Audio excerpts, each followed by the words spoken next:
we talked about school lunch on this podcast? I think in some degree, maybe. Yeah. Like what the best school lunch is? I'll tell you what my favorite was, and I was actually quoted in my yearbook, my senior year, when they asked a bunch of seniors what they would miss. Sure. And I said that I would have missed the industrialized processed chicken patties from the cafeteria because they were always pretty good. And I would take it was a fried chicken patty, and I'd put ranch dressing on top of it. Okay. And eat it like that. And you're crazy. Sometimes I get really intense cravings for the chicken patties we had at my high school cafeteria, and they were great. It was but you want to know what's there was awesome, just something Chase? about it. And I don't know, like Chase, maybe you can relate to this. Mm-hmm. So my mom is a school teacher, and so growing up, she was able to buy from the school the rectangular pizza slices to bring. So we had like on standby in our freezer, we had cafeteria school pizzas ready to go at home. And it's not a bad deal. That's a nice perk. That's a pretty good perk. Pretty good perk. So I'm a little with you, Johnny, on the chicken patty. Chicken patty day, we'd have chicken patties once a week. The day occasionally changed. Like sometimes it was Thursdays, sometimes it was Wednesdays. Here's the thing. This is going to be a little regional for some of our listeners, viewers, but there's a St. Louis delicacy. It's called a kolache. You guys familiar with kolache? They're actually from Texas, not St. Louis. Fuck that. But like we own it now. That's our thing. It's definitely like an Eastern European thing, but go on. Yeah, I mean, but their things is like more like a dessert thing or more a sweet cake or thing. We've St. Louis kolache right down the street from my house. Yeah, we've done something to it here. We've it's the same thing. Like ravioli is from Italy, but we fucked it up a little bit and now it's ours.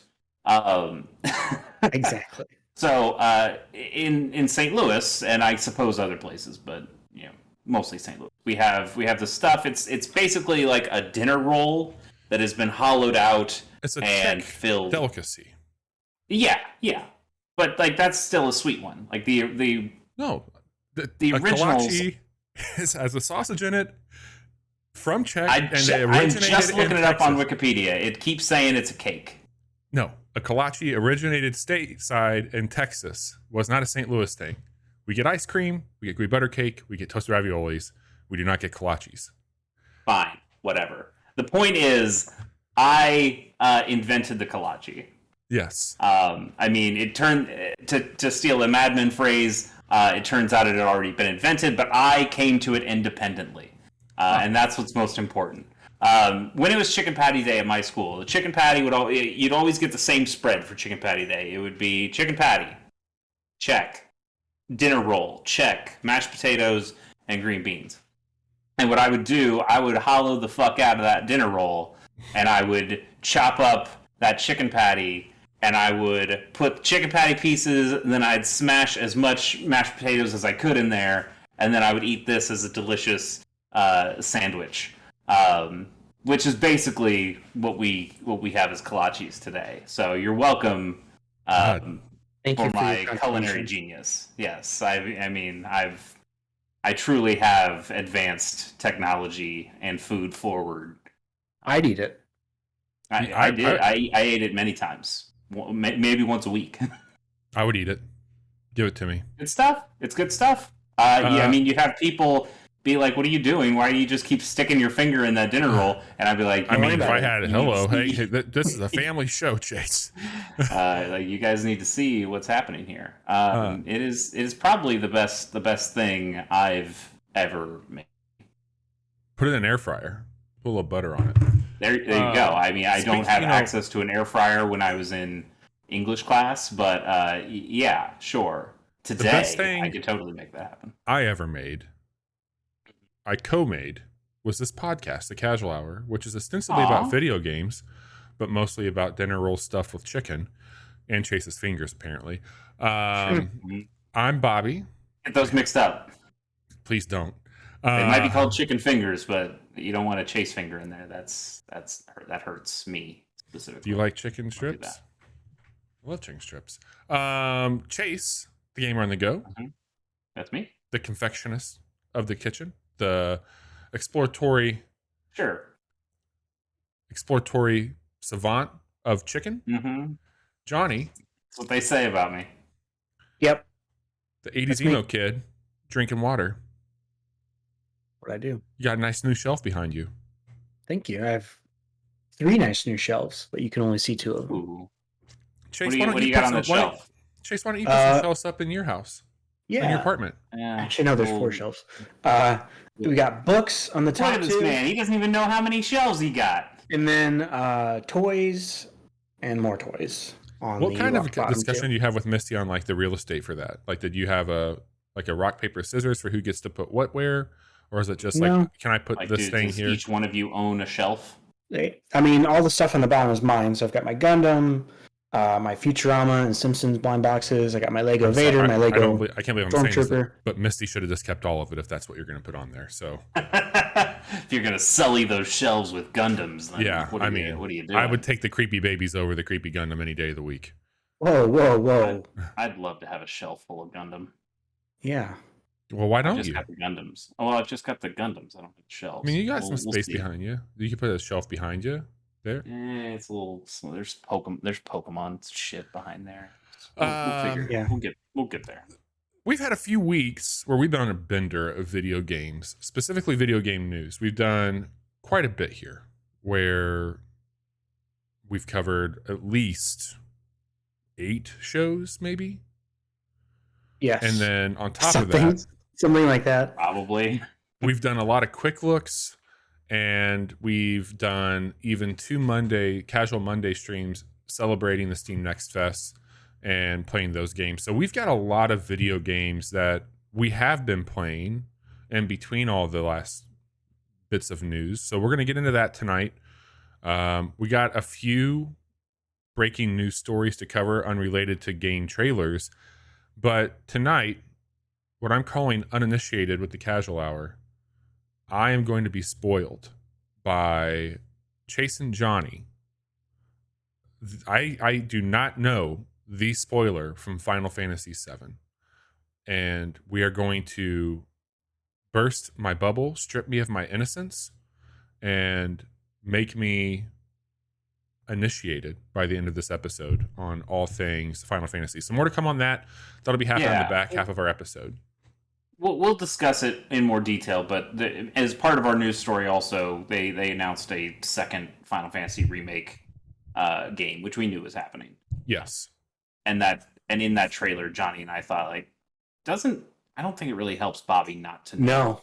No, it doesn't. We reached a very precarious position. So we'll get there, and we'll spoiler tag this appropriately for when we are there. So if you're listening and you haven't played Final Fantasy VII, which who wouldn't play that, except apparently 1/3 of this podcast, then we'll end up talking about that game and probably everything that happens in that game. But the one big thing, definitely. So we got a lot of stuff to talk about tonight, a lot of games. I'm excited to hop into. There's been some cool shit that we checked out. So with that being said, Chase, what you been playing? We are going to do this a little differently, right, Bobby? We're gonna skip through each person, so it's not just going to be me talking about every game. We're gonna do a game from Chase, a game from me, a game from Johnny. We're gonna rinse, wash, repeat, just because there's so much that we've been doing in between all this versus just one big chunk. Mixing it up. All right. Yeah. We just feel like it. Just give somebody a break to let them wait because there's so many. I'm even drinking fucking coffee just so I can keep up with all the. I mean, I'm not even including everything I've been playing. I've been on a bit of a bender in between. And I'm kind of the same way. The thing is that most of the things I've been playing are things that I've already been playing and talking about on this show, so I can kind of skip through them. Like, I'm still playing SteamWorld Heist because I'm doing that on my YouTube channel. We'll talk about that more at the end of the show. That game's still great. I've been playing. I got back into Super Robot Wars 30 a little bit. I played a tiny bit of that. You guys don't need to hear me talk about Super Robot Wars 30 anymore. I mean, I've been playing the hits. I did play a little bit of Patrick's Parabox. Um, Nice. I mean, that we've talked about that game before. That game is good, um, and yet that game is also evil. But I'm not going to talk about it because we've done it before. So what I will talk about that is new. Yeah. I played that Fire Emblem Three Hopes demo, And and it seems like a pretty good video game that okay. All I right. don't think I particularly care about. Oh no. It's fine. Here's the thing. They It's made a, they it's a made miracle another Fire. that you like me and Johnny, is all I'm going to say. Because even if Fire Emblem, a new Fire Yeah. Emblem game cannot get you excited. A new Fire Emblem plus Dynasty Warriors. Like those are two things that I really really like. Um, the original Fire Emblem Warriors. So this is kind of a semi sequel to the original Fire Emblem Warriors, which I thought was a real piece of shit. I just didn't find that game fun at all. Oh, we know. I hated the story. I hated the way it looked. I hated the way it played. It was pretty bad all around. This one, they took a more focused approach. It is based in the Three Houses timeline, storyline stuff, and it has all of those characters in it. So you're going to be very familiar with people, the characters that are in there if you've played Three Houses before. One character that you won't be recognizing is the new character here. Their name is Shez. You can pick a guy or a girl, Shez, and then that's your character. You can also name whatever you want because they'll never say Shez in the game. They'll also never say Byleth in the game because they assume that you named Byleth whatever you wanted in Three Houses. So they'll go like, did you fight? Are you fighting a girl or a guy, Byleth? And then what's their name? And then they just call them the Ashen One the whole time to sidestep that, which is kind of disappointing. It's also very weird. It is technically in the timeline of Three Houses between the time skip. So Three Houses has a time skip. You're in the monastery, kind of a school setting, and then a time skip happens. Byleth kind of gets shifted off to another dimension, and when you come back as Byleth, I can't remember. It's like 30 years have passed. Not 30. I thought it was 5. Yeah, that might be right. It's definitely shorter. A number of years have passed, and everything's fucked. Everything's way different from what it was like before. And now everyone who was getting along in the first part of the game is now at each other's throats in the second part of the game. This is supposed to be happening during that chunk of time where Byleth wasn't there. I do not understand how that works in this game because the way it starts, it tries to start it, I think, before Three Houses, but it starts the same way Three Houses does in that you are this mercenary who runs into the three house leaders, Edelgard, Dimitri, and Claude, and then bandits attack. And then they bring you back to the monastery. I'm like, this is just Byleth's story. What are we doing here? Right. But you're also looking for Byleth as your character. Weird. And then Byleth never gets mentioned at all after you meet them one time and get your ass kicked by them. And then the events of the first part of Three Houses, the school stuff, still happens, and you kind of go through it. Again, Byleth isn't anywhere to be found, and you get to pick whichever house you want to be in, and shit just kind of happens. And then they don't even really mention the time skip part. There's not even the Byleth getting trapped. It's just, now we're in the middle of it, and now everybody's fighting. It's very weird. It's a very odd setup. This feels more like alternate time. Yeah, I was going to ask if it is that, or if it's considered canon with the original game. I really have no idea. That's how so I felt odd about Hyrule Warriors, and I mean, I believe that was supposed to be the second one. The second one, yeah, Calamity, Age of Calamity, because that was supposed. Spoilers. I'm sorry for I don't know if y'all care, but like they straight up do fucking time travel in that game, right? And if that is canon in that storyline, like that kind of changes a lot of shit. especially if you think about, well, what's Zelda been doing for 100 years while Link's been asleep? Like, is it truly been 100 years? Like, or has there been stuff that happens there? So like, if they're following suit of what happened with like that storytelling with the Warriors game, like, could it be something similar here where it's just like a fucking weird one-off thing? I don't know. Like, Yeah. maybe that's happening here, because if you're doing shit in between, especially on that time skip that happens out of 3 houses, one, you kind of addressed it already. Like, what the fuck? How do you even bring Byleth into this? Because they're gone. 2, Right.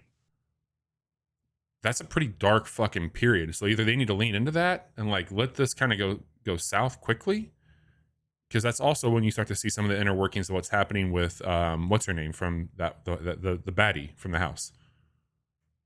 You know, the baddie and the baddie. Mm-hmm. Yes. Yeah. When Edelgard decides the Adrestian Empire should, like, actually, you know what? Fuck the church. She Yes. turns heel. Yes. Yeah. That one.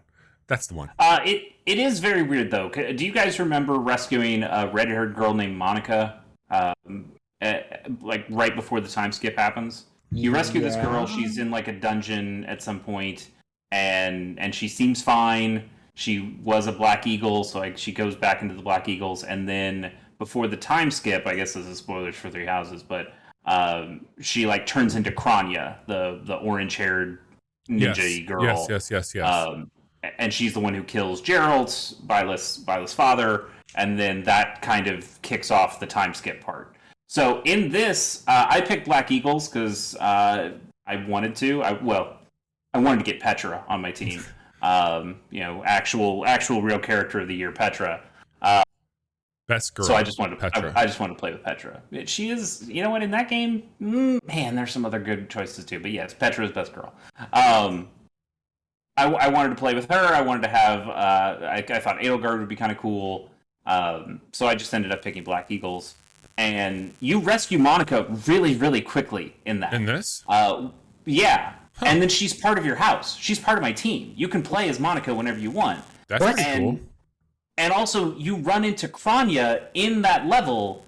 So Monica is not Kranya, or Kranya comes and takes over Monica later? I can't... Again, I don't understand how the story works with this. And none of it feels like canon. And also, I know when you play different timeline or different houses in 3 Houses, that maybe the timeline changes a little bit because story stuff can change completely based on who you pick. I thought mostly the pre-time skip story stayed the same though. It's all very confusing. Anyway, story aside, it plays like a Dynasty Warriors game, which is fine. I'm good with that. Like the Dynasty Warriors stuff is pretty solid. They don't have the magic system. I love Dynasty Warriors games. I love like original ass Dynasty Warriors. I've played some Samurai Warriors, and that's okay. I've played the Warriors Orochi games, which kind of combine Samurai Warriors and Dynasty Warriors together, and those are silly and fun. I have not had a great time with most of the we licensed another brand and made a Dynasty Warriors game out of them. The Gundam ones are really bad, but they're also really old. I was really disappointed with the Persona 1 Strikers that came out last year. They haven't been all that great. The Zelda one, Age of Calamity, is probably the best one that I've played of these. And this one does an abnormal job, I think. It's pretty good. I like the way that the Zelda one incorporates the magic stuff. Yep. All that stuff seems pretty smart, and they've found ways of incorporating the 3 Houses stuff into this game in a relatively smart way. So you don't have the magic system like you do in Zelda, but what you do have that works in a similar fashion is combat arts. So you would collect those combat arts in 3 Houses, and then you could use them as special attacks. They're special attacks here that you can kind of trigger at any time. Your weapons have infinite durability in that you can keep fighting with your weapon all the time, but when you use combat arts, there's a separate gauge meter that is called durability, and you have to find things in the world that will heal that weapon durability so you can use your combat arts. Which is, I think, is an okay system. That works just fine. Yeah, that's interesting. It's okay. There are vulneraries, so you can heal yourself whenever you want to. You can also find health throughout the world. It's got the Muso attacks, your super attacks. Those are basically how it works. It's just so many mechanics. I think it's too many mechanics for this game because they try to add in basically every mechanic of Fire Emblem, both in and out of combat. And then they also combine it with everything that a Dynasty Warriors game can do. And it's too much. This should be like a fun side thing that I get to play with some of my favorite characters, and we get to do some chats in between, and you just tell me a story. And this game is so much. It is you know how you went back to the monastery between every battle in Three Houses? Well, this time you're going to a camp. And you're talking to everybody in the camp, and you're giving gifts in the same way that you did in Three Houses. No tea time. I believe there is tea time. I have not. Tea time is not a part of the demo, but I have seen people drinking tea in some trailers. So tea time is definitely in there somewhere. You're upgrading buildings. You're doing the train. It has the same thing where you only have so many time points that you can use to spend on cooking with people and sharing a meal with people, or doing chores that get you some renown that you can spend, and then also the camaraderie between your party members. It has support conversations. It has so goddamn much. Plus it has all the weapon shit from Dynasty Warriors, where you have all these different weapons. You can craft weapons. You can buy new weapons. It is a ridiculous amount of things that it is throwing at you all the time, and I'm just exhausted by it. I just kind of want a fun Dynasty Warriors game where I'm playing with my Three Houses friends, and it's just not that. So are you going to pick it up or not? I don't think so. At least not right now. I have so many other games that I can play that I'm way more excited to play. It also has classes in it, and it does classes in a kind of interesting way, where it's like Three Houses, where you start with your starting classes, and then when you level up and you use these classes and you get better at them, you can master them, and then that unlocks further classes that you can be. And you can, like in Three Houses, you can change people's classes. You can have, like, Bernadetta starts as an archer, but you can take Bernadetta and turn her into an armor knight if you want to. And sure, she's not going to play, that's not to her strengths, but you can make her do that and build her in that way and give her the weapons to make her work like that. So it is kind of customizable in that way, which is kind of interesting and cool. But also, it means that when you first start playing that game, everyone plays like shit because everyone's attacks are super slow. They don't have a lot of chaining attacks. There's only so much you can do with these characters, and they just feel like garbage. And then once you level them up, like I got Petra from a Myrmidon, which felt like shit because it's a starting class, and then I upgraded her to a thief, and holy shit, she feels amazing. Nice. Every time she's got like a dodge attack. Or just a straight-up dodge, but when she dodges, she hits people with a wind attack every time she dashes. It's almost like playing Hades. And she can change so many attacks, and her attacks are super fast. And I got her a Venom sword, so now she's poisoning people every time she attacks. She's got big fucking whirlwinds that she can summon up that just... Oh, it's so good. It's so good, but also it's so much investment. Because you're not going to play it. Yeah. It's tough. I think there's a good game in there, and I think some people will play this and have a great time.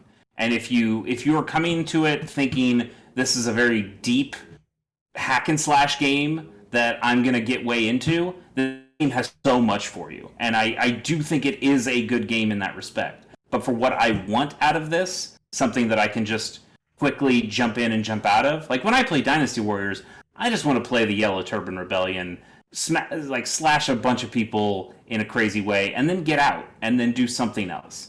Right. And it's not a game that I want to play for 4 straight hours. It's a game I want to play for maybe 1 hour and then move on to something else. So And Three Houses says involved. no. Yes, it is. It's too involved. It's too complex. It's just too much. Even though what's there is pretty solid, and I did feel myself think, kind of want to go back and try a little bit more of Three Hopes. And then I realized they didn't have much demo left. I guess I could start the demo over again and play with one of the other houses. But all right, that's Fire somebody Emblem out there's going to like this game a Three lot. Hopes demo. And it's way better than Warriors. Fire Emblem Warriors is dog shit. Dog water, some might say. Water. But this game is solid. It's just not quite what I'm looking for, and it kind of bums me out because I would like to know this extra Three Houses story stuff that's in there. Okay. All right, Chase. Well, thanks for that update. Buyer beware, it sounds like, but that game is launching relatively soon. Demo's out on the eShop right now if you want to check it out yourself. And report 24th. back and let us know what you think. Well, I've been busy and I've gone down a rabbit hole, as I tend to do with things. Straight into hell. Straight into hell. You all know I was playing Diablo Immortal and having a really good time with that. I am still playing Diablo Immortal. I am at level 53 now of 60 with my Barbarian, and I have a level 25 Necromancer there. I'm logging in every day, playing, having a good time, running through a few things. I'm at the point now where I can get some good legendary drops, and I'm working on some different builds and approaches for my character. Apparently, there's a pretty strong PvP scene in that game that like I don't want any part of, but I have joined up with a clan that has given me some more missions, and there's even some like raid type stuff that you can do. I have not found the monetization to be a problem. I have not felt the need to dump money into this game. Quite frankly, like I did the battle pass and I did the boon of plenty, and that's given me every day I get like not a rare crest, but like a standard crest that I can use to up my chances of getting like a legendary drop on one of these runs, which has been a ton of fun. And I'm having a great time with it. Having said that, so you're saying that Reddit is blowing this out of proportion when it comes to the monetization stuff? I feel that it depends on like what you're looking at. Like in comparison to like a traditional Diablo game, yeah, you're gonna see all those things like, hey, go over to the shop, buy these currencies, you can do that. Like it's absolutely there, but it's not like the game's stopping me from doing it. Like, hey, watch this ad, or hey, you can speed this grind up. If you buy this thing, you can get these things there. Like I literally opened this game up. I've been playing it primarily on my iPad with the Backbone controller connected to it. And I just prop it up on my lap when I'm hanging out on the couch, running through a few things there. The matchmaking shit to do my Elder Rifts has been great. And I'm having a great time with it. It plays like a fucking solid Diablo game. I like the touchscreen stuff isn't terrible. Like if I needed to just like open up on my phone and run and do some shit, like I can absolutely do that. But I do think that when I hit 60, and depending on like what you want to do, like if you want to min max the shit out of your character and you want to have like the best opportunity to do stuff, you're gonna put money into this to get a better chance at getting the gems, runes, gear, etc. But I've gotten, I think there's like 3 or 4 piece, like for each piece of armor for your character, there's like 3 or 4 different variants of legendary gear that does something different for your build, and I've gotten a pretty good amount of those right now, and so I can do some pretty cool stuff with it. So Diablo Immortal is still really good, but I think what the game has done and what I've been reading about online and what it's definitely done for me is, hey, why don't you just go play Diablo 3 or check out Diablo 2? And so I've read a lot of reviews about Diablo Immortal is a perfectly fine Diablo game, and quite frankly, it's about as good as you can get on a mobile device. But Diablo 3 has gotten pretty damn good, and it's still really solid. And I think the zeitgeist around Diablo 4 and more of that being shown has gotten me excited, and I tapped into something here. Like I actually like Diablo quite a bit, and I hadn't put a lot of time into it The first one I ever played was Diablo 3 when it launched on the Switch, and I had a good time with it there. You hate the Switch, so you stop I playing hate the it. Switch. Sure. No. Sure. But I ended up picking up Diablo 3, and I had done some research. I was like, should I go to 2? Should I go to 3? I remember watching 2. So I got 3, and I've been just having an absolute blast playing through that. Like, it's been what I've probably sunk the most time in between shit, because it's just been an easy throw podcast on, kind of shut your brain down a little bit and just enjoy playing something. And I got curious about 2 because I know that it has full-on controller support, and I was like, you know what, maybe you can just like play this on your Steam Deck when you're not hanging out at your computer and kind of simultaneously do that. Yeah. And that remake at 2 is really well done. They've done a great job making that look modern, but it still plays like an older game. And I think I've talked to both of you about this, but I'll say it here as well. It would be like if they made Red and Blue look really good. We would love that because we grew up with it and we have a fondness with Pokemon Red and Blue. But if they kept like every single mechanic the same, like Pokemon has gotten way better from a quality of life standpoint than what it was back then. Yeah, I mean, like, one of the reasons that Fire Red and Leaf Green are so beloved by me, at least, is that they do kind of get that best of both worlds. It's the stuff I know from Red and Blue, but it's you get the running shoes. Yeah. There are dark types in that. There's plus stuff up there. And it's kind of similar for Let's Go Pikachu and Let's Go Eevee. That's a little bit different because they changed maybe too much.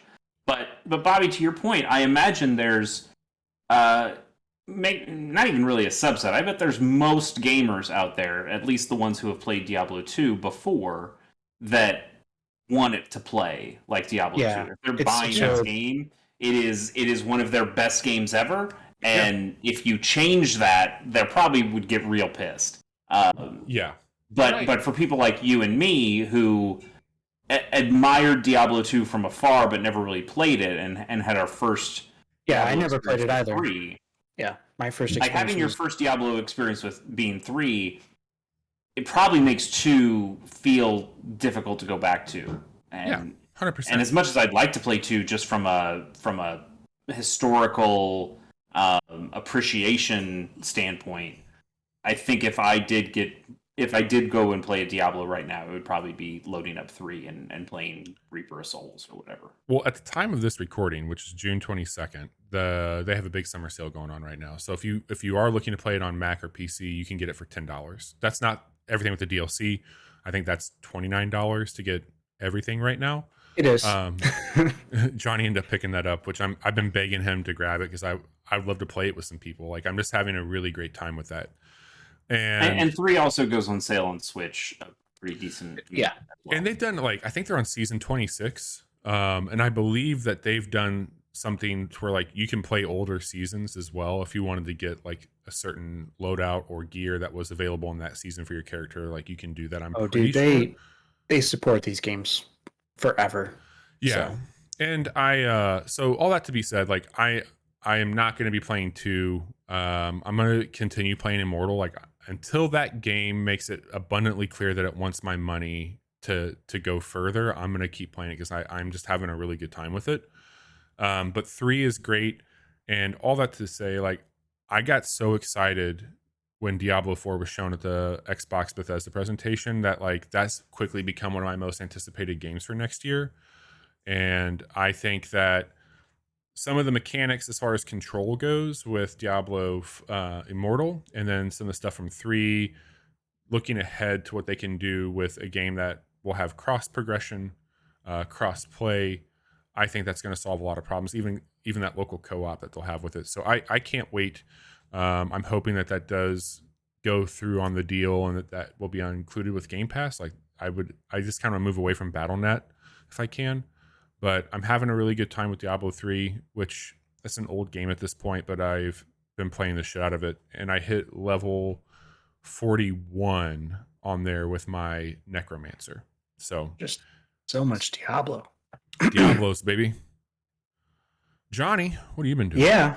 Uh, I have been playing a little game from the maker of a game that you all know and love, Donut County, called Neon White.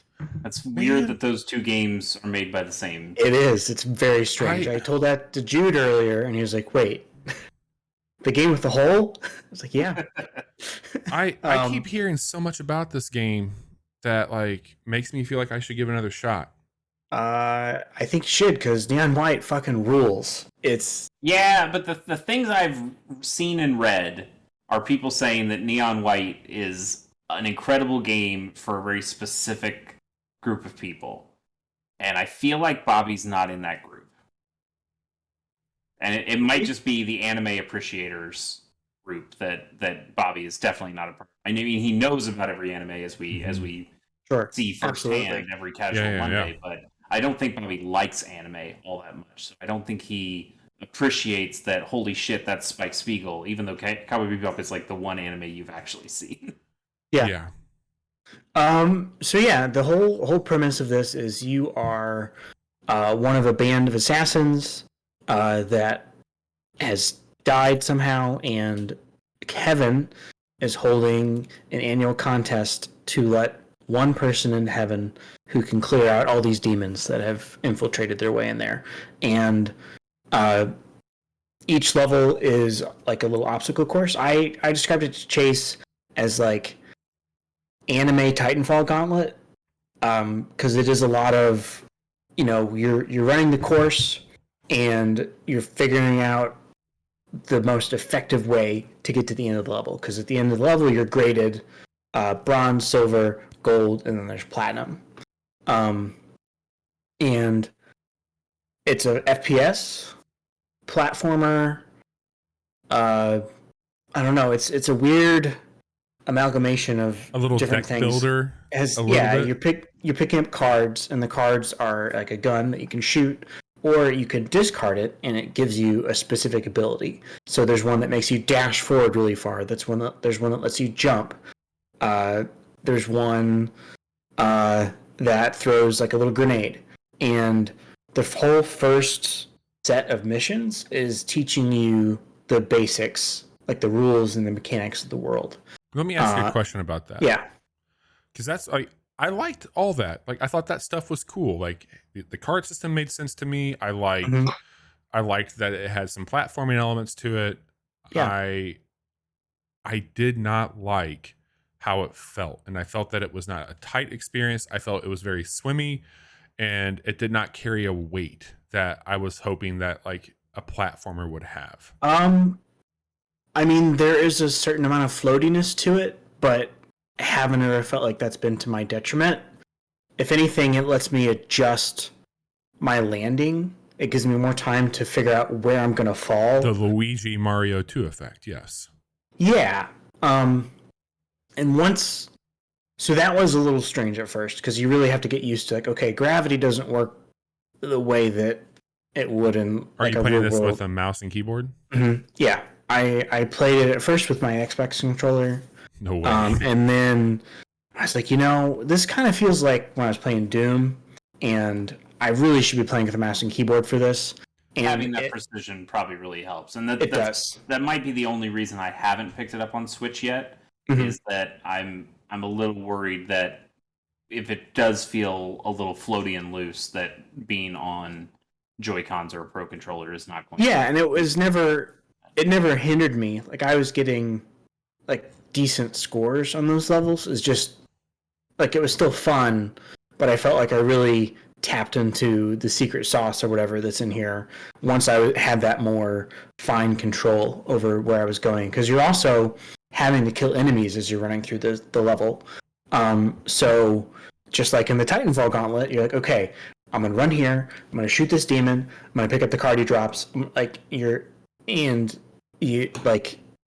replay each level at least a couple times, because after you run through it, you get graded, and then there's a gift that you unlock that is hidden somewhere in the level, and it makes you use the abilities that you're picking up in a different way than like if you're just trying to get to the end of the level. So Okay, because that was kind of my question, is how much does this feel like you have some freedom of expression in how you play it versus we gave you these 3 gun cards and we're expecting you to use them in these 3 places in the level? Yeah, no, I mean, absolutely. There is a critical path that you can run down, but it's very obvious based on, because after you reach a certain level of insight, which the level which you get by completing it in a certain amount of time, you'll unlock like your ghost and a hint. So there'll be a floating icon that shows you like, hey, I don't know if you look down here, but if you head this way, you can get to the end of the level a little bit faster. And the gifts are items that you can give to the other assassins that are here with you, the other neons. So there's neon violet, there's neon yellow, there's neon red that I've met so far. And you're taking missions that are being assigned to you by this cat who's an angel. And the whole reason that all cats are angels. Well, no, it's like, well, I'm just assuming a form that your feeble little brain can comprehend, rather than seeing what an angel actually looks like. And it's this like cat with sunglasses chomping on a cigar. It's pretty good. So you have to reach a certain level to unlock the next batch of missions. So that also like it's not really harsh. Like I think after I completed the first batch, I had to go back and replay 2 levels, I think, that I had gotten bronze on to get to the level that let me unlock the next set of levels. So they are also encouraging you to go back and revisit. But what I've been doing is completing it and then going back through and trying to do a little bit better than I did the time before. And it's so much fun. I've got it downloaded. I'm gonna give it another shot. Okay. And see if because I played. This was a couple Steam Next Fex back. Mm-hmm. Yeah, I remember you saying you played a demo for it.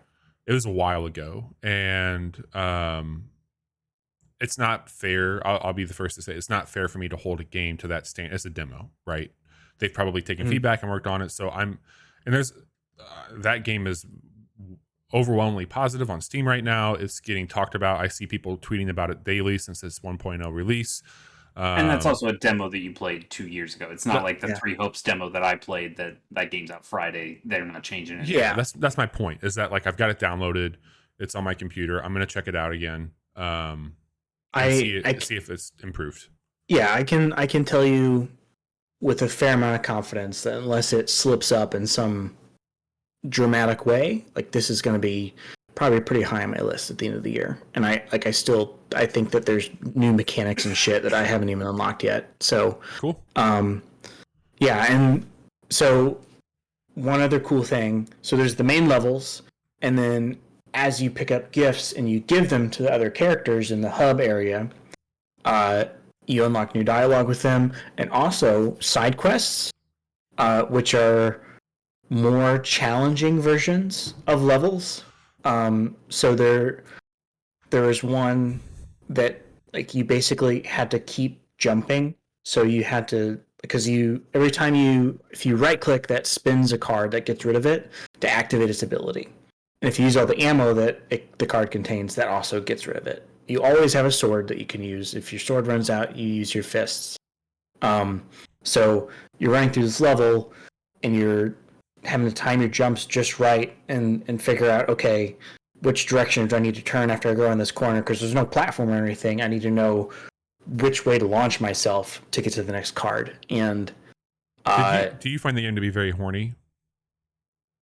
No more so than your 90s, early 2000s anime. Like it's so extremely horny. Yeah, like I don't know if it's like Master Roshi levels, but there's definitely some innuendo things of that nature. There's the blushing of the face, and I mean it's like a little visual novel. But I don't know. I found the writing to be it's okay. Like it's not terrible. Like, I remember the dialogue being kind of cringy when I played that. It can get a little, but you can also skip through it pretty easily. I also find anime to be a little cringy. So I mean that's fair.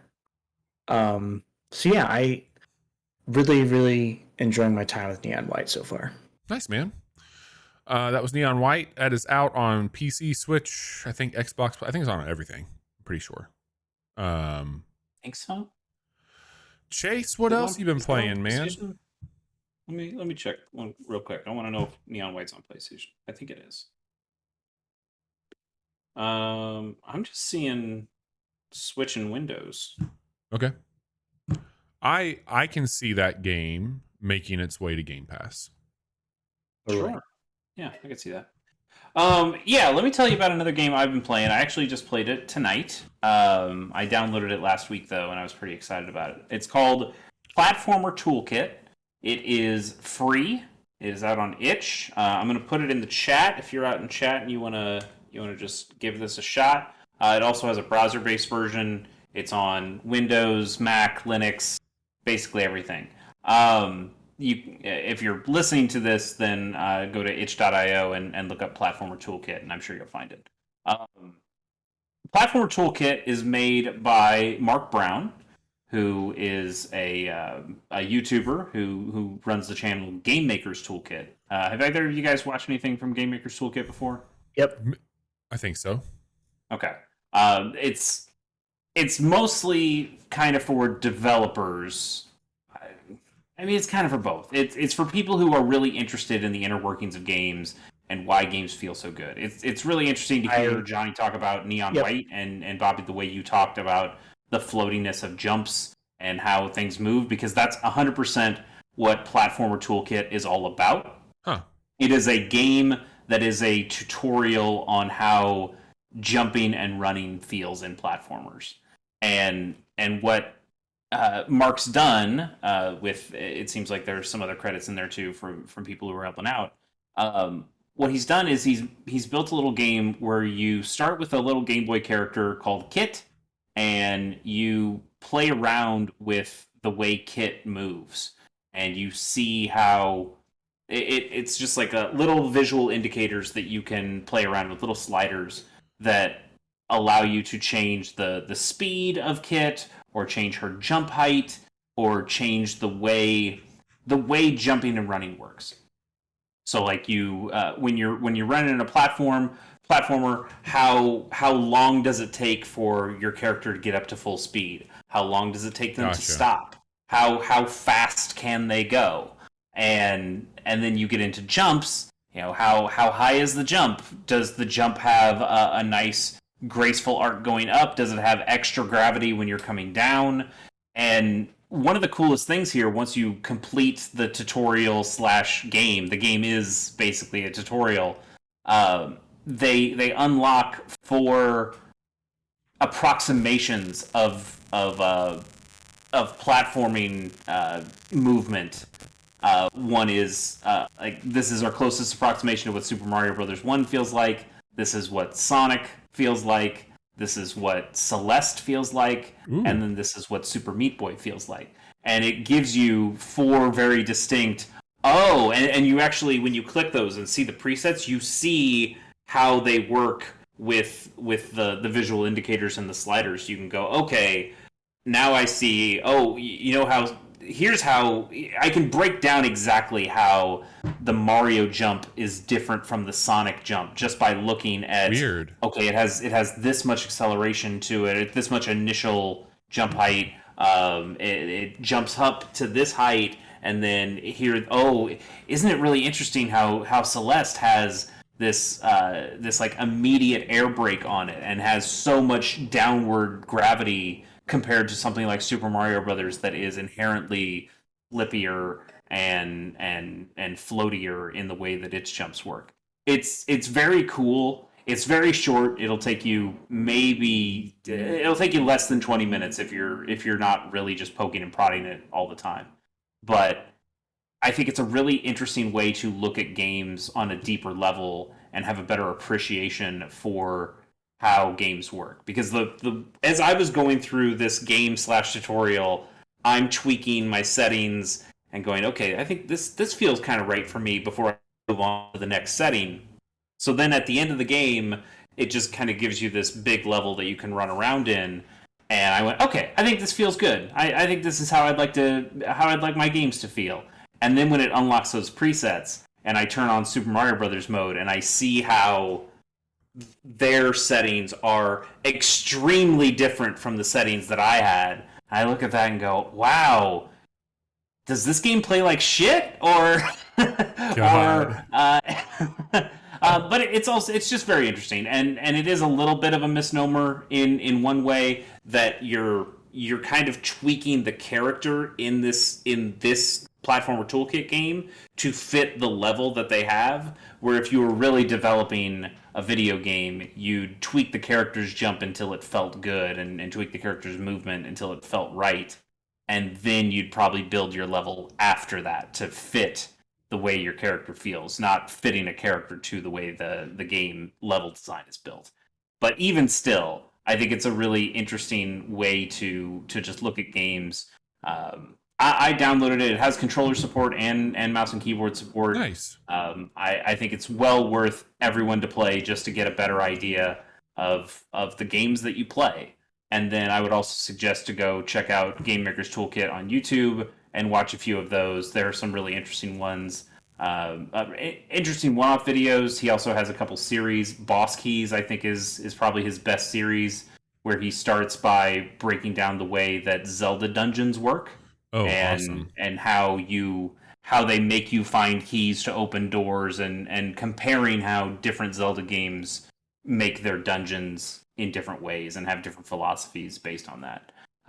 And then he did the same thing with Metroid games, because they have very similar find a key to open a door, or find a power to get past an obstacle. And I think those are very good. It's just it's a cool time. Again, free, quick. Everyone Nice, should man. try Platformer Toolkit. For those of you who are listening to the show rather than watching it, we'll make sure to direct you to our show notes, where we'll have a link to that as well.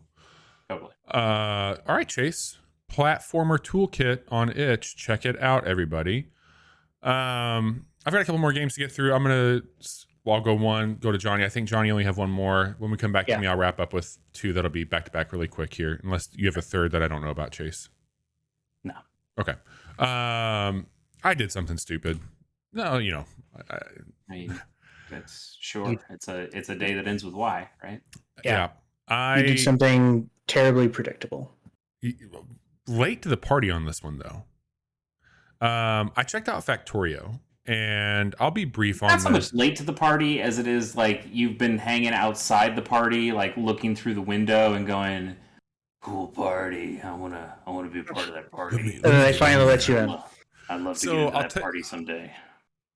What I had first, like, I played Satisfactory a couple years ago, and that's going to be a new version of that. Not new version, but I think like there's 6 updates coming here soon on that. But that was hitting the news stream because a pretty big update to Satisfactory is coming, and I found a thread where I had seen people talking about Factorio, and this was silly of me, and I admit that now, but like I'd always felt like Factorio was like a less than experience than what Satisfactory was, just based off of like how that game looked, and like in the third dimension versus this like top down look on it. Sure, but that first person view, it could feel bigger in a way because of how that camera worked. Yeah.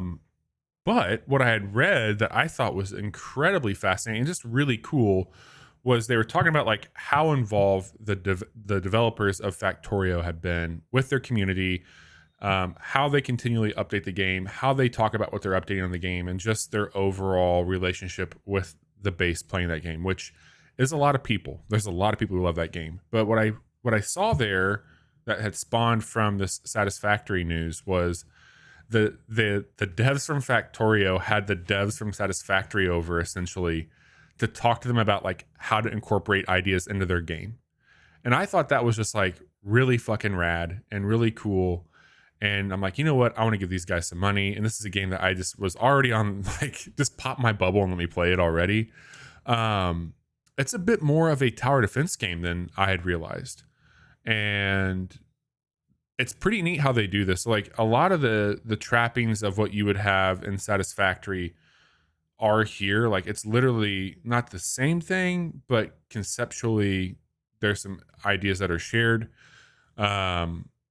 one of which is you use a series of arms with conveyor belts that move either counterclockwise or clockwise. And so if I have a belt that's feeding ore that I need to have smelt, I'll put this arm in between a smelter and that, and the arm is just kind of ticking, going back and forth, moving stuff, which is a cool concept. But you're building these big gun turrets because every so often there's going to be hordes of enemies, insectoid alien types that are going to come run in. And you have enemy types in Satisfactory, but they don't come and attack your factory. They attack you when you're out in the wild. Yeah. These things will come in and fucking destroy your factory. And so you want to build up a defense system that can basically... You had to say tower defense. What? You just had to say tower defense. Because now Johnny's interested. I love tower defense games. Oh. And you like Satisfactory. Yeah. I mean, there are a decent amount of games that are around like this. Haven't we quick looked? Wasn't there other ones that we quick looked, Bobby? We did. Were yeah, it was the one. Vein? You actually told me like, hey, this seems like something you'd want to check out. Hit Game Pass. That was one where you were like the mech robot. I mean, you're right, and you went to like different planets that had different. No, that's a different. Oh, that was another different one. Yeah, of course. Yep. But this is it's really cool. It does visually remind me of like a Super Nintendo era video game, and it reminds me a little bit more of like Super Nintendo SimCity in some regards. And I don't say that disparaging. Like, it's a really cool game to look at. Like, it's got a unique style to it. Why would that be disparaging? Super Nintendo SimCity is one of the best games ever made. I agree with you, but I think when you talk about like Satisfactory has a level. I think more games should be like SNES SimCity. I think SimCity, current SimCity, should be more like SNES SimCity. You fucked it up, Will Wright.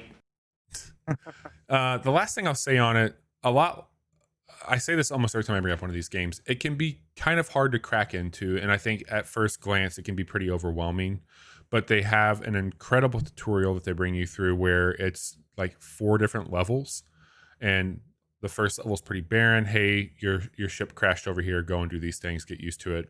There is a demo also, and I think that demo does a really great job because it does the tutorial as well. It's free demo on PC, check that out.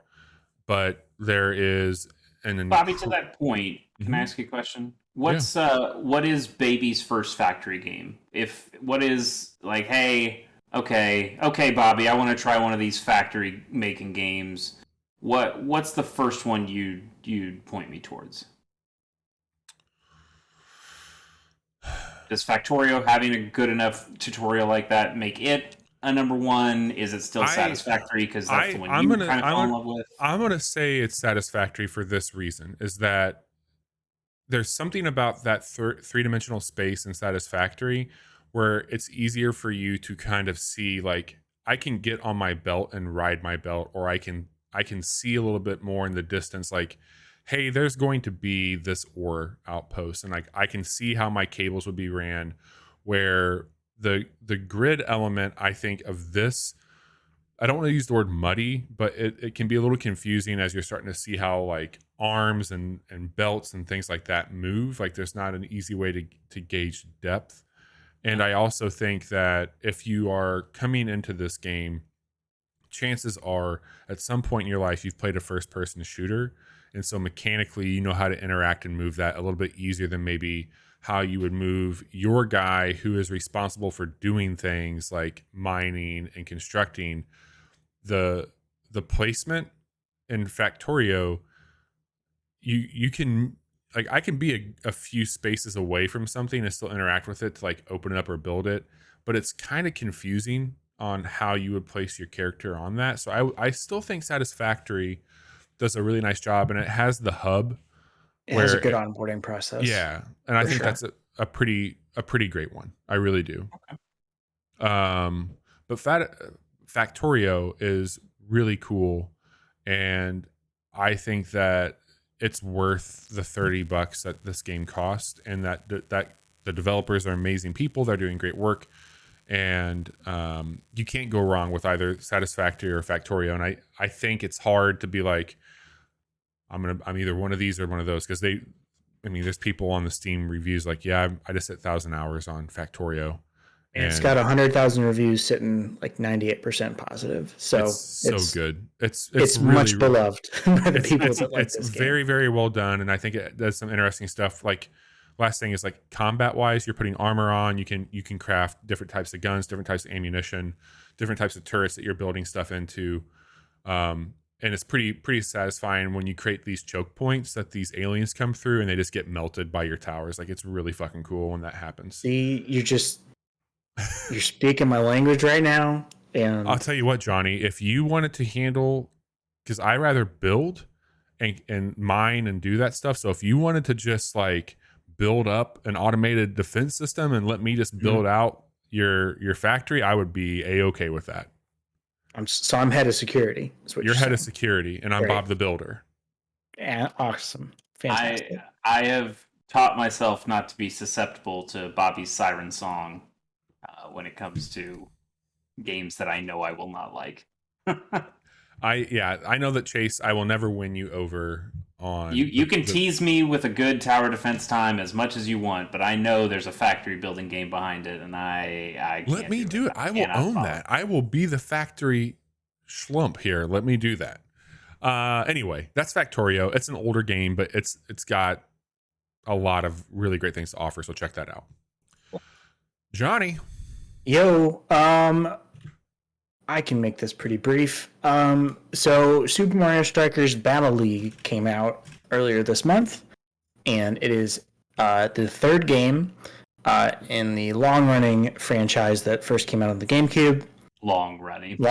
Yeah. The second game came on the Wii 17 years ago, or 15 years ago. It's been a long time. What was the Wii U one? There wasn't a Wii U one. There's a Wii one. How's that possible? Because nobody bought a Wii, so they said, "Fuck this, we're not making a Strikers game." Lots of people bought Wii's. That's right. Historically, lots of people bought Wii's. So this game came out, and I've put a not insignificant amount of time into it. I've only done local, so I haven't tried any of the co-op because I had a friend of mine who also bought it that said that it's total dog water. Don't try it. Was that your son that said that? Like, when you say that, does it mean that it like the netcode's bad? Or yeah, he said it's real laggy, and it just does not perform well. Because we had made plans like, hey, we should play this game together. I mean, that's really surprising for a Nintendo game to not have good. Yeah, right? For them not to get it. But I can say, mechanically, if you're playing local, it's so much fun. It is a soccer-like game. So there are power-ups that you're picking up on the map, and like turtle shells and banana peels and bombs.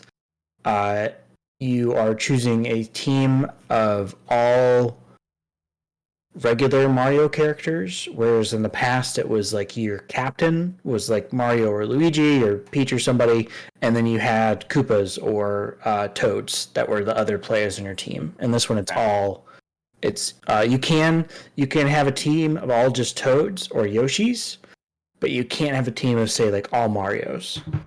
Oops, all Marios. Yeah, I can't have that. Yeah. That'd be chaos. And it has the charge strikes, like 128 Marios. You can't do that. It can't do that at all. You have the special power-up strikes that if you time it just right, it counts as 2 points instead of just 1. And you can tackle. The wall is electric, so if you tackle somebody in the wall, they're disabled for a few seconds. And it has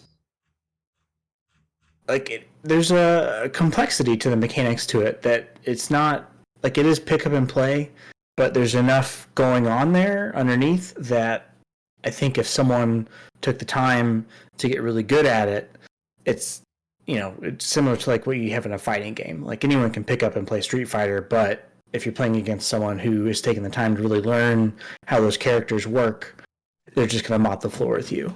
Does it have like satisfying single player options, or is it really only going to be fun if you're playing this with somebody else?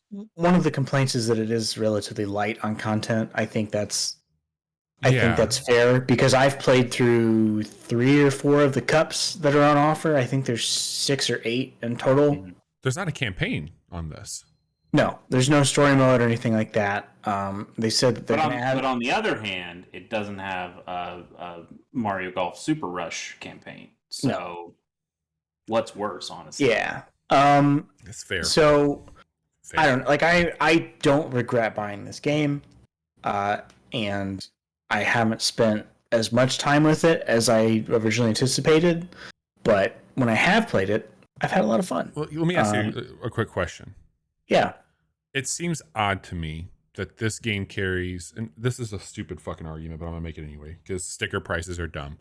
Okay. It's weird to me that this game would carry a $60 price tag where Switch Sports would be $40. And I say that because it seems like it's pretty fucking shallow. And it seems like if you are going to just create a game where you are playing against a bot or a friend, that maybe Switch Sports has more to offer on that realm than what this does in its current iteration. So I think I think that is entirely dependent on who you are and what you're looking for. I'm only saying that because I haven't played this game, not even the demo, but I've read a lot of reviews, listened to some podcasts, and the consensus is that this is nowhere near a $60 value in its current offering. One of those 2 games that you brought up has Mario in it. Yeah. And the other one doesn't. And I think that probably answers your question. And the Mario tax. I mean, also, in terms of Switch Sports, Wii Sports was free. Like it came with the console. I think there is, and then Wii Sports Resort. I don't believe that was a full price game either, right? Or was it only full price because it came with the? It came with a Wiimote. The Wii Pro controller, or the Wii Pro motion plus. Wii motion. I don't know. Plus. Jesus, almost got it. Final thing, the animations in this game are so good. Like the celebrations that the different characters have when they score, and just in general. I've seen some quote unquote good Waluigi animations. Ooh. Yeah. Wario, he'll swallow a huge thing of garlic and burp and nice save. Just does Wario stuff. And in there. Yeah. Those are really, really good. You can tell like it's the same team that made Luigi's Mansion 3, and that level of polish when it comes to that stuff really shines through here. Nice, man. Nice. So yeah, I would say if you are a big fan of the series like I am, it's probably worth dropping $60 on. And if you got people to play with locally. Exactly. But for just the, like, not that Nintendo games ever go on sale really, but if you could wait for a sale and it'd probably be worth more than, or wait until they add more stuff to it, because they've said like they're adding more characters and stuff. It's just, like I think maybe they put it out so they'd have something out in the summer, and I don't know. It's because I know that was the general consensus, was it was a little light on content. Maybe they'll wait 5 years and then bring out more new courses over the course of a fucking year. Yeah. When's the next Mario Kart DLC coming out? God damn it. Let me tell you all about, speaking of roads, one last thing here. Please fix the road. And that game just talking to the city of St. Louis? I know, because they do that too. Please fix your roads. They equally need to fix the roads and stop fixing the roads, because it's a never-ending cycle. That's great point. Great. Please Fix the Road originated as like a 2014 Flash game, and it's been in active development since then. I think it's one person making this. Maybe you've seen some animations for this game. I would say arguably some of the best looking animations I've seen in a puzzle game to date. It's a very minimalistic puzzle game where you are kind of jigsawing different road pieces that you have predetermined out in. So you are destroying parts of the map and placing a new parts of the map to fix the road so you can get your car from point A to point B. It is gorgeous. It's got a great look to it. I thought this might have been just like a pretty simple romp go through, because I thought it was going to be maybe a little bit more style than substance, just based off of some of the things I was seeing here for it.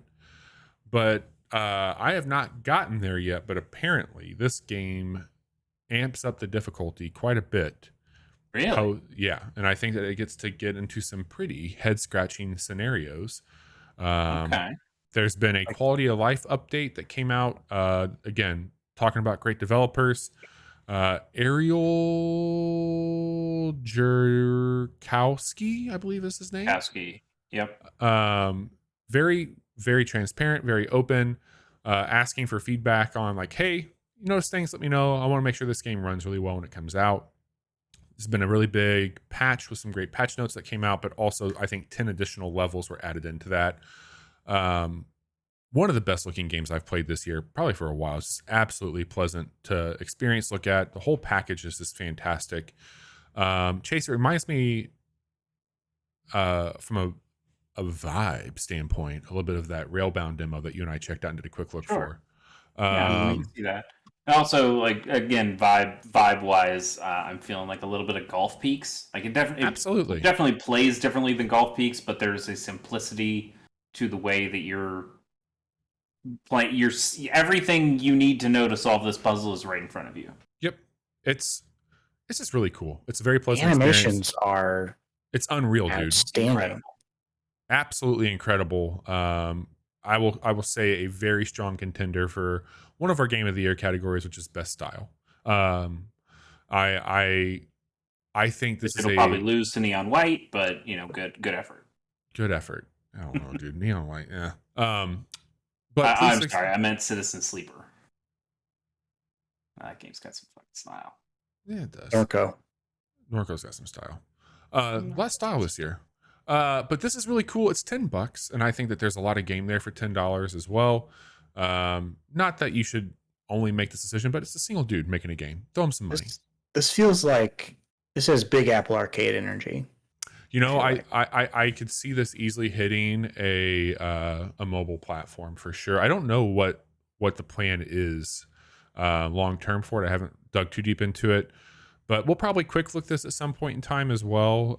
So keep checking our YouTube channel. We'll also tweet it out when we get close to that. But really cool game. Please Fix the Road. Came out June 10th. And there's already been a couple updates out there for it. It is, I think, Windows only. I think. I can't confirm that right now, but I think it's Windows only. So check that out. Pretty neat stuff there. No, and Steam OS. Oh, okay. So yeah, I do have this downloaded on my Steam Deck, by the way, which is a place I have not checked it out yet, but I will. Okay. That's what we've been playing. An easy little 1.5 hours there almost. But we have something to do here. It's time. Yes, we do. Yes, we do. It is The time. time has arrived. Let me get this queued up for us, which I think I have right here. There we are. Sure. And there this is. Can I monologue here? I don't know if monologue is the right word. We're definitely going to have to give Bobby some context before we play on this. And also, want to say, this is the time. We are going to talk about Final Fantasy VII and some spoilers, and we're going to try to be free about how we speak. So if you have not played Final Fantasy VII, if you don't know the twists of Final Fantasy VII, I would say this is your chance to get out now. Yeah. We're probably really just going to be talking about Final Fantasy VII for the last handful of minutes of this podcast. There's some other news that happened. Dragon Dogma 2 got announced. Tony Hawk 3 and 4 are never happening, unfortunately. Well, there's a Fire Emblem leak going on, but those can wait. This is what this podcast is. So, when we do play this, you guys should be able to hear what's coming through on this YouTube. So I think I got that routed to you. It's just some music. I don't even think this is the original music from the game, so it doesn't really matter. Yeah. Okay. Yeah. So Bobby has somehow gone his entire life, despite being someone who loves video games, who follows video games, without knowing this particular story beat. And I would equate it to someone not knowing what you mean when you say, "No, Luke, I am your father." And in terms of like video game, it's pretty famous. Yeah. Bobby, let me give you a little bit of context on this. Just what the Final Fantasy VII player would know at this point before this would happen. This isn't the end of the game. No, this is like halfway into the game. This is end of disc 1. Yeah. Okay. This is not super far in. Sephiroth. You know who Sephiroth is? Yes, I do. Yeah. White hair, long sword. Almost killed Mario in Super Smash Brothers. That's true. He is looking to get the black materia. He wants the black materia. Materia is the stuff you use to get magic, the balls, the little orbs there. Yeah. He wants the black materia to be able to cast a spell called Meteor, and he wants this meteor to hit the Earth, and then he wants the life stream, which you've seen. It's kind of the green lines that are kind of going inside the Earth. Because the life stream is going to try to heal the planet when something bad happens to the planet, and Sephiroth's plan is that once the planet starts healing itself after he hits it with a meteor, he is going to absorb the life stream, take all that power for himself. So that's his plan. Sephiroth is also, and you've seen a little bit of this in the original remake, he's in Cloud's head. He's like, Cloud has all those kind of flashbacks to Sephiroth at different times, and he thinks he sees him a bunch of times. Like, Sephiroth is kind of has some manipulative powers over Cloud. And you fight him at the end of that game. You do. So Sephiroth has I don't think you fight him in actual Final Fantasy VII. No, you don't. Which is something they changed for this game, but that's okay. Anyway, he's got some manipulative powers against Cloud. At one point, your party gets the black materia, and then Sephiroth convinces Cloud to just like hand it to him. So now Sephiroth has the black materia. Once he gets that, Aerith, who you remember, Flower Girl, wearing pink, she's right in front of your face right now. She says, "Hey, I need to go stop this guy. I'm gonna go pray to the planet to stop his plan." So she leaves your party for a bit, and then at this moment you are Cloud. You've gotten your party has come and found her again, and you're seeing her as she's praying in this Cetra town. I don't know how much they've explained about Cetra at this point. It's like a city of the ancients. They show a little bit of that in the remake. Mm-hmm. Right, and it is implied, I believe, in the remake that Aerith is one of these ancients, or she's a descendant of the ancient. Yep. So that is what's happening. You're finding Aerith as she is praying, and then this happens. So, Bobby, why don't you hit play, and we'll let me know if you can hear anything. Happens. Okay. Can you hear that? Yeah. Again, I don't think this is original music, though.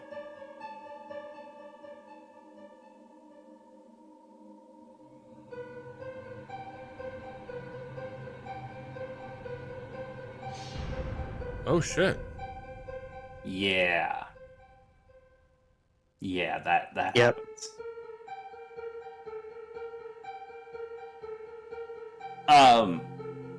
When Cloud finds Aerith, like right before this cutscene plays, Sephiroth kind of tries to manipulate him again into killing Aerith himself, and Cloud hesitates, which is why Sephiroth says, "Okay, well, fuck it, then maybe I'll just run her through with my blade." And I believe that's the life materia that has been in her hair this whole time. I think it's holy. Holy. Okay. It's given to her by her mother. And then it bounces away and into the pools below that is also kind of the live stream, or is at least connected to the live stream. So that's basically it. I mean, there's this. You now fight between these two cutscenes. There's a fight that Sephiroth like puts a big monster in front of you, and you fight the boss fight, and then now you kind of lay Aerith to rest in this pool, and she goes to be with the live stream now. That's it. That's pretty much it. That is the big and it's not even really a twist. It's just that Aerith dying is a big deal in that game because not only from a story standpoint, she's a very important character in here, and she's been with your party for a while, and you've gotten to know her and really like her. She's also your only pure healer, really, in FF7. So she's probably been in your party a lot because she's really good at healing and has some things that make her better at healing than anybody else. And now she's just gone. There were a lot of rumors about being able to get Aerith back in your party, and they were all false. She dead.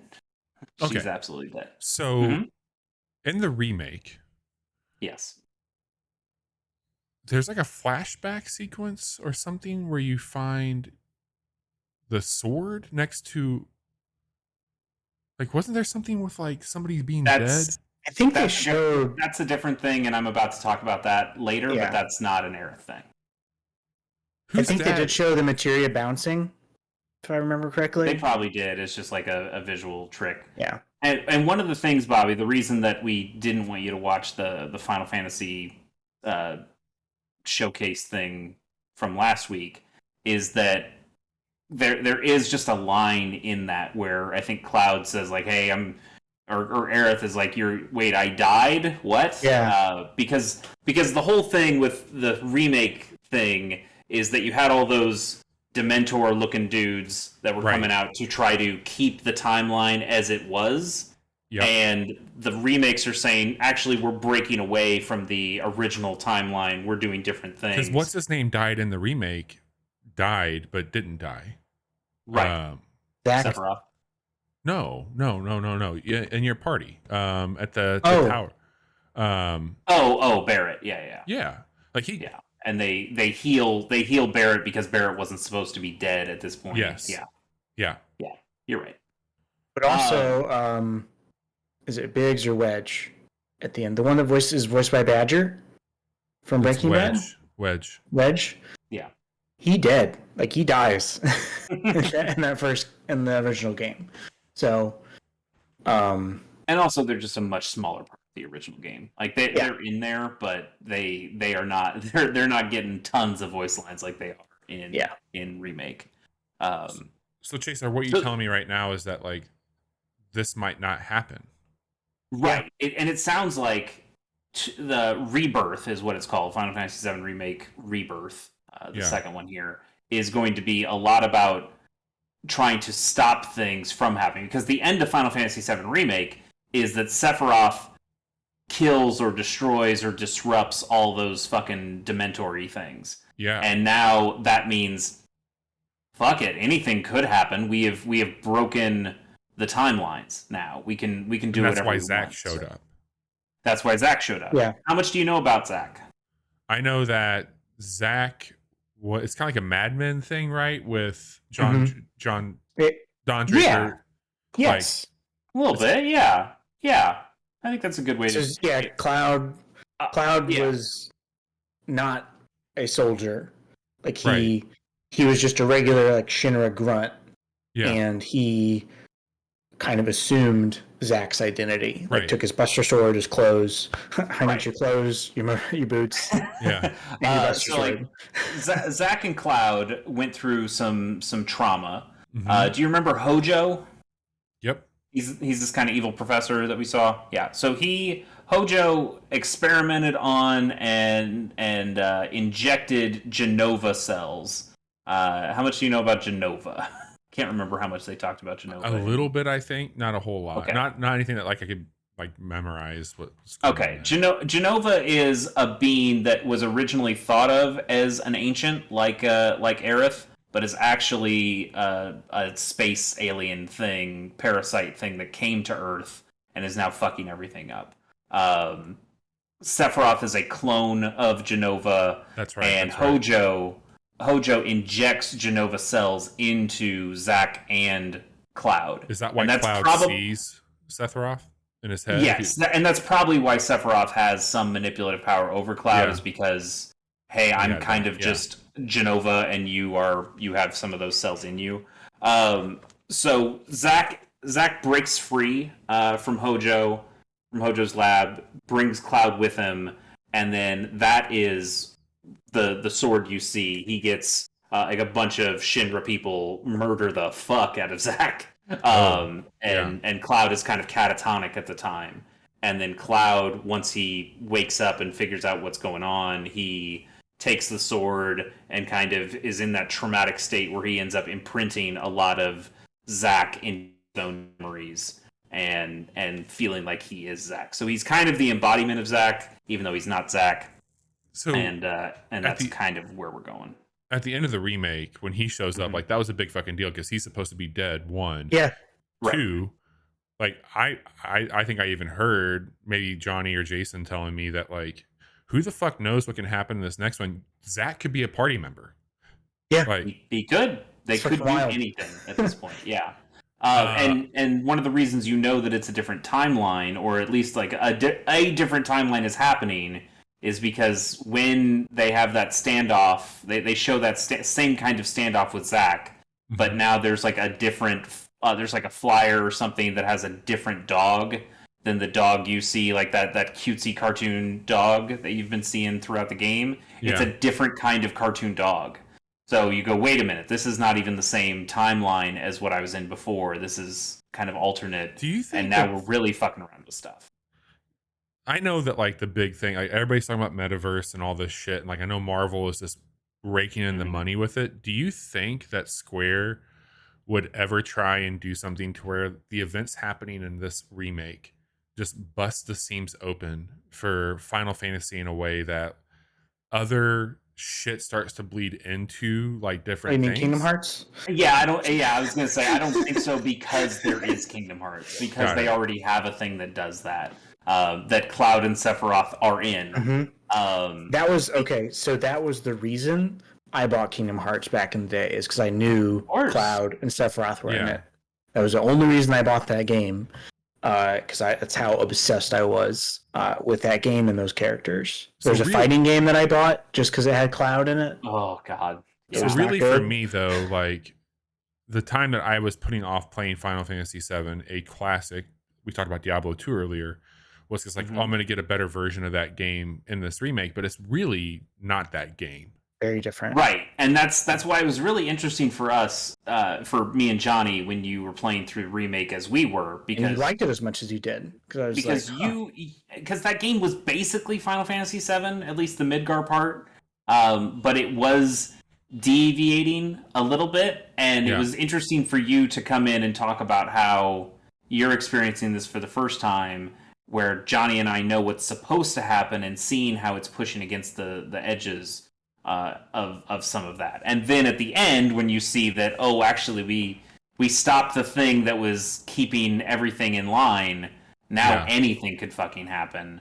That is but on really one hand, it's kind of neat that like, I'm selfishly, and who the fuck knows what's going to happen, right? But like selfishly, you all got to have the experience of like the cafeteria and recess talk for this game, and you got to theorize before the age of the internet.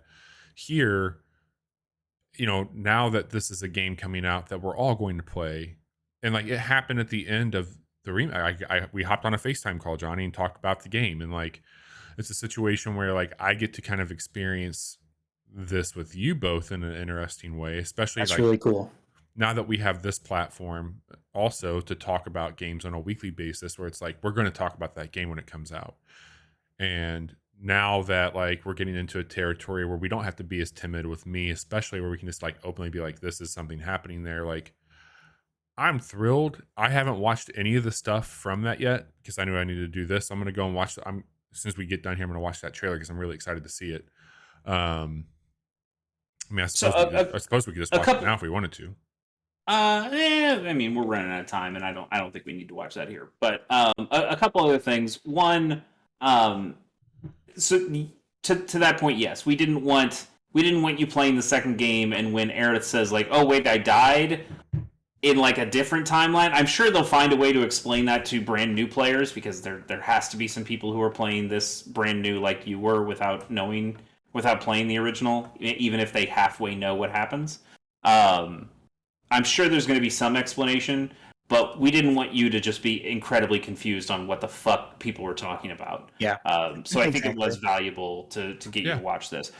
Second thing, I think this is really only a big deal because Final Fantasy VII was a big deal. It's not like this was the first RPG to kill off a party member. It's not like this was the first Final Fantasy to kill off a party member. In Final Fantasy IV, Palom and Porom get turned into stone. I think a couple other people die as well. Final Fantasy V, Galuf dies. I haven't played enough of 6 to know if anybody dies, but I'd be shocked if people don't die in 6.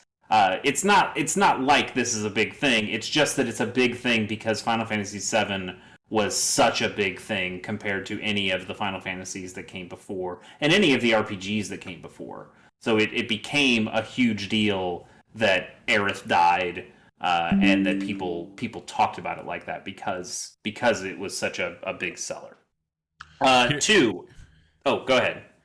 I thought it was going to be something like a Tyler Durden scenario with Cloud and Sephiroth. Like, I thought it was going to be. And I mean, it kind of is. It's Cloud and Zack. Yeah. Yeah. Like they basically do have that going on. And Cloud at some point realizes in the game, oh wait, holy shit!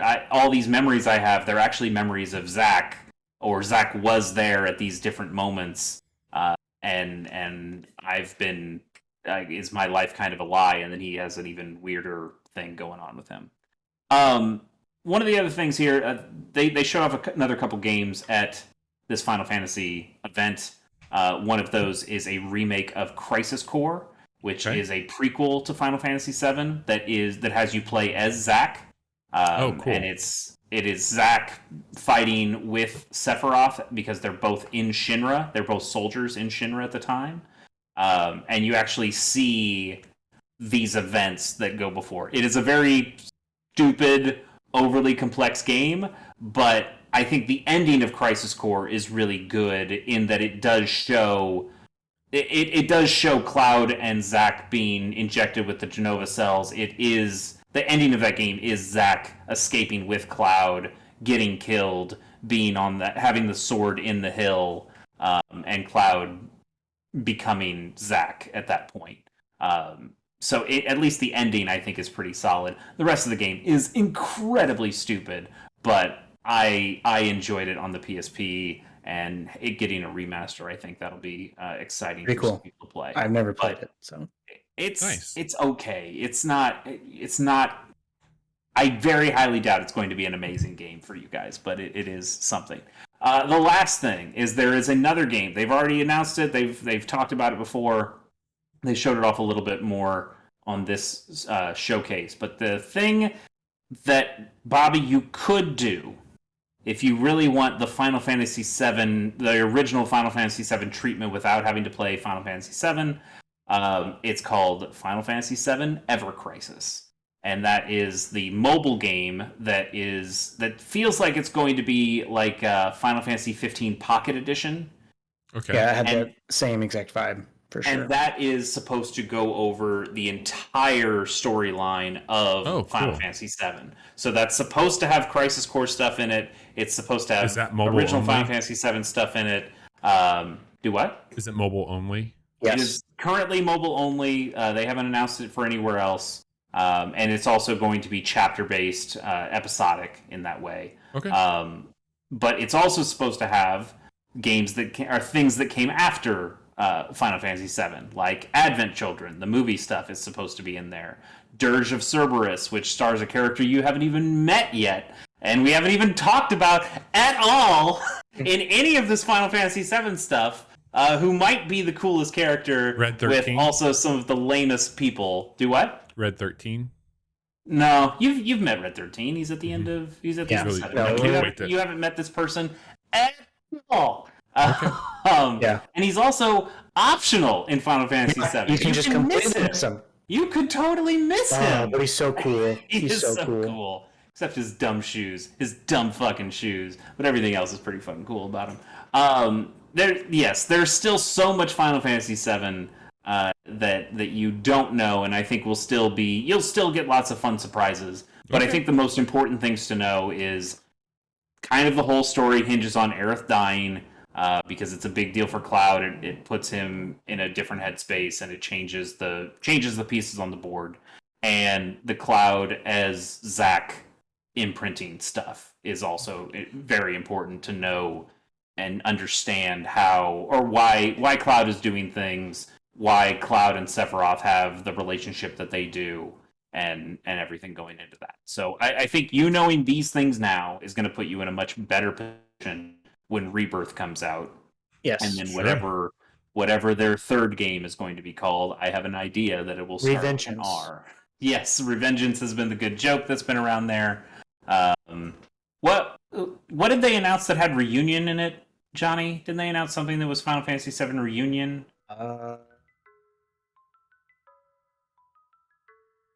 I can't remember, but there was something about that because somebody else had the idea that Reunion might be what the second game was called, and then Rebirth would be the third game. That's Crisis Core Final Fantasy VII Reunion. That's right. The remaster of Crisis Core is being labeled as Reunion. Chase, thank you for the context, Johnny, also, and thank you for keeping that sacred until now. And I think I am thrilled that you two were able to tell me about it, and I found this is probably the best way for me to get spoiled. So I'm looking forward to it. I'm going to watch the trailer as we wrap up here. But let's talk about what we've done this week and what we got ahead of us still. Some pretty cool stuff happening. So as we mentioned, we've been covering the game festivals for the last 2 weeks. Chase and I bookended that with some really cool demos that we got to highlight from the Steam Next Fest. We put up one of those demos as a quick look on Tuesday, which is Agent 64 Spies Never Die. If you want to follow along with all those fun things, you can do so by hitting that link in chat or following the link in our show notes here. Tonight, we told you a lot about the games we've been playing, and we spoiled the shit out of Final Fantasy VII finally. Tomorrow, we got another quick look going up for a really awesome game from Devolver from the Steam Next Fest called Angerfoot. And then Friday, we've got a really cool show planned for our Casual Friday. The whole Casual crew, all of us, plus some friends of the show, Jiggy-san and our cousin Jason is going to be hopping on. All of our cousins, all my cousins, all my children. My cousin and yours, Jason. For Teenage Mutant Ninja Turtles, Shredder's Revenge. Up to 6 of us can be playing that, so we're going to do our best to get a gaggle of people together to check that out for Casual Fridays this Friday. Chase, you're a busy bee outside of the show. What do you got going on? Like I mentioned way early in the show, I've been doing a Let's Play of SteamWorld Heist, one of my favorite games ever. And I think I'm on episode 3 at this point. I think episode 3 is out there for people to watch. Still having a great time playing with all that DLC. Nice. Looking forward to making an episode 4 here pretty darn soon. You can find that at my YouTube channel at Chase K Plays. I also have another podcast I do called Gamers on the Go. It's about handheld video games. Haven't had a new episode in a few weeks. Hoping to change that here pretty soon. I know that Bobby and friend of the show, Jiggy-san, we're all still playing our playdates occasionally off and on. And we'll probably have another episode to check back in on that and talk about some more games that have been coming out for that thing. Nice. And Johnny, happy belated birthday. Thank you. Yeah. That's our show. Come back Friday night. We'll be hanging out with the Turtles. And in between, then go to YouTube and check out some stuff we did. Thanks, everybody. Take care. Talk to you soon.